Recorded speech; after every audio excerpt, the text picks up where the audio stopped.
माझ्यापेक्षा जास्त वेळ बापूसाहेबांजवळ राहणारी माणसं आहेत, तरीसुद्धा कुणीतरी जाणवून द्यावं लागतं. म्हणून मी ही गोष्ट विद्यामंदिरच्या बाबतीमध्ये सांगू इच्छितो. आणखी खूप असं विद्यामंदिरबद्दल सांगता येईल, त्यांनी अधिकृतपणे सांगितलं असल्यामुळे मी आपल्याला जास्त वेळ घेत नाही. या आत्ता ठोंबरेचं आईचं कौतुक करायला पाहिजे, नाहीतरी समारंभ कसा.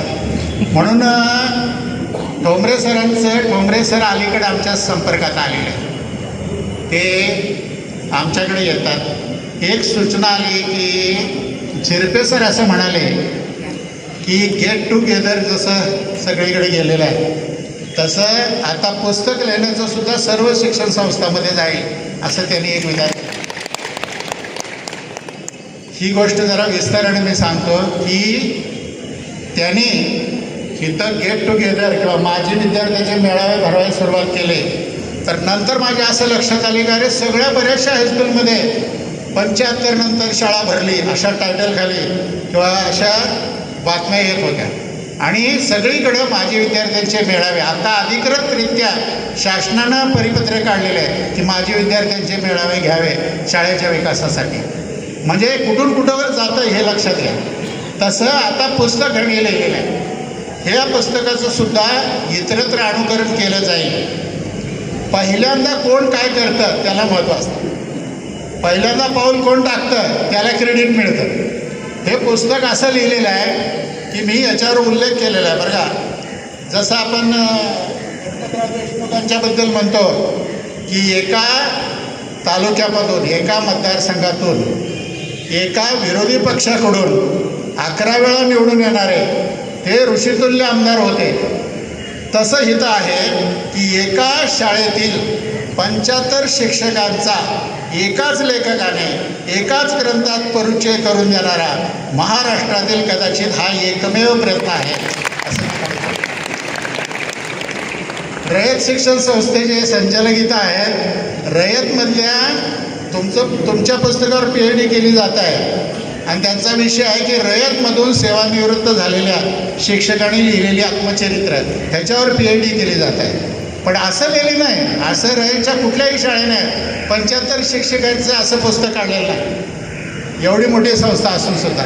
पण आपण हे अतिशय वैशिष्ट्यपूर्ण असं काम केलं आहे. आणि दुसरी एक गोष्ट मी सांगू इच्छितो की एक काय असतं की श्रेय जरी बापूसाहेबांना आपण देत असलो, श्रेय जरी विद्यामंदिरला देत असतो, तरी बापूसाहेबांच्या बरोबर काम करणारी जी माणसं होती ना, त्यांचाही तितकाच वाटा असतो. ते मासामाळी चिमटा काढत होते असं आठवण नाही. चिमटा म्हणजे असा चिमटा होता की तुम्ही वरडलाच पाहिजे असा त्यांचा चिमटा होता. तर मासामाळींचाही उल्लेख ह्याच्यामध्ये आहे, सिद्धनाथ घोंगडे सरांचा आहे, राजाभाऊ झपके सरांचा आहे. हे जे पहिले पायाभरणीचे दगड असतात ना, त्यांना कुणी आठवणी ठेवत नाही, कारण ते पायातच गेलेले असतात. आज सगळं म्हणजे कळस लोकांना दिसतो, पाया लोकांना दिसत नाही. म्हणून मी हेही नमूद करू इच्छितो की बापूसाहेबांचा वाटा महत्त्वाचा आहे, कारण ते केंद्रस्थानी आहेत. पण त्यांच्याबरोबर जी पहिल्या पिढीतली माणसं होती की ज्यांचा उल्लेख ह्याच्यामध्ये आलेला आहे, त्या सर्वांचं श्रेय आहे. ज्याचं श्रेय त्याला द्यायला शिका, आहे का ना, ज्याचं श्रेय त्याला द्यायला शिका असं जे म्हटलं गेलं तर तसंच आहे. यातल्या 75 लोकांनी व्रत म्हणून आपल्या शाळेला योगदान दिलेलं आहे. म्हणून ही शाळा मोठी झालेली आहे, केवळ एका व्यक्तीमुळे नव्हे. आता मला सांगायचं ते हे की समाजाची उंची ही शिक्षकावरून ओळखली जाते. ज्या समाजामध्ये शिक्षक जितके ज्ञानी आहेत, चारित्र्य संपन्न आहेत किंवा हरहुन्नरी आहेत, सृजनशील आहेत, तो समाज श्रेष्ठ मानला जातो. आणि पाश्चात्य देशामध्ये शिक्षकाला राष्ट्रपती इतका मान दिला जातो.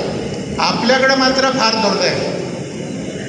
आता जर आपल्याकडे समाजामध्ये शिक्षक गुलाम झाला, कल्पना करा बरं का, शिक्षक गुलाम झाला, तो लाचार झाला, तो आर्थिक झाला, त्याला जगणं मुश्किल झालं, तर त्या समाजाची उन्नती होते असं मी मानत नाही.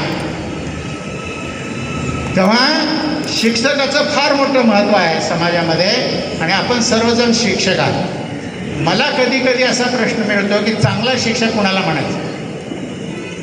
म्हणजे शिक्षक म्हणून बरं मी एका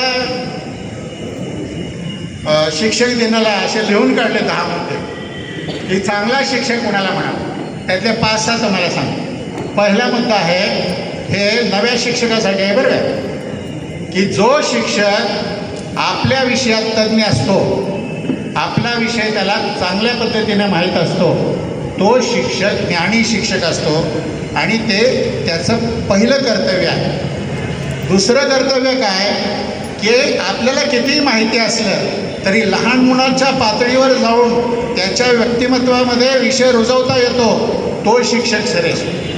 लहान मुलाला सांगता यायला पाहिजे ना. म्हणजे प्राध्यापकांना हे करता येत नाही बरं का. म्हणजे छोट्या शाळेच्या शिक्षकाला हे करता येतं, आम्हाला ते करता येत नाही. आम्ही लेक्चर देऊन म्हणजे बादल्या टाकून रिकामं होतो. पाणी गेलं डोक्यात तर गेलं, नाही तर तिकडंच गेलं. तर दुसरा मुद्दा असा आहे की शिक्षकाने विद्यार्थ्याच्या पातळीवर जाऊन अध्यापन केलं पाहिजे. तिसरी महत्त्वाची गोष्ट आहे की शिक्षकानं प्रेम केलं पाहिजे विद्यार्थ्यावर. ज्या शिक्षकाला प्रेम करता येत नाही तो शिक्षक होऊ शकत नाही. ज्ञानापसी प्रेम उत्तम असं म्हटलं जातं. लहान मुलावर ज्या शिक्षकाला प्रेम करता येतं तो चांगला शिक्षक होऊ शकतो. असं तिसरी गोष्ट, चौथी गोष्ट मला 8-10 मध्ये सांगता येईल की शिक्षक चारित्र्य संपन्न असला पाहिजे. मुलं शिक्षकाचं अनुकरण करत असतात. तुम्ही जर बिघडलेला असाल तर मुलं काय आदर्श घेणार हे लक्षात घ्या. शिक्षकानं संस्कार केले पाहिजेत आणि समाजाचं जे एक मूल्य आणि समाजाची उंची ही सुद्धा शिक्षकाच्या वागण्या बोलण्यामधून दिसली पाहिजे.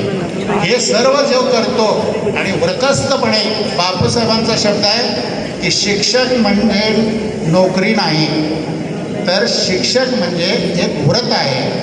व्रत घेऊन तुम्ही ज्ञानाची साधना केली पाहिजे, अध्यापन केलं पाहिजे, तरच तुम्ही चांगले शिक्षक होऊ शकता. बापूसाहेबांचं हे म्हणणं नव्या शिक्षकांना पाळावं एवढी इच्छा व्यक्त करून मी थांबतो.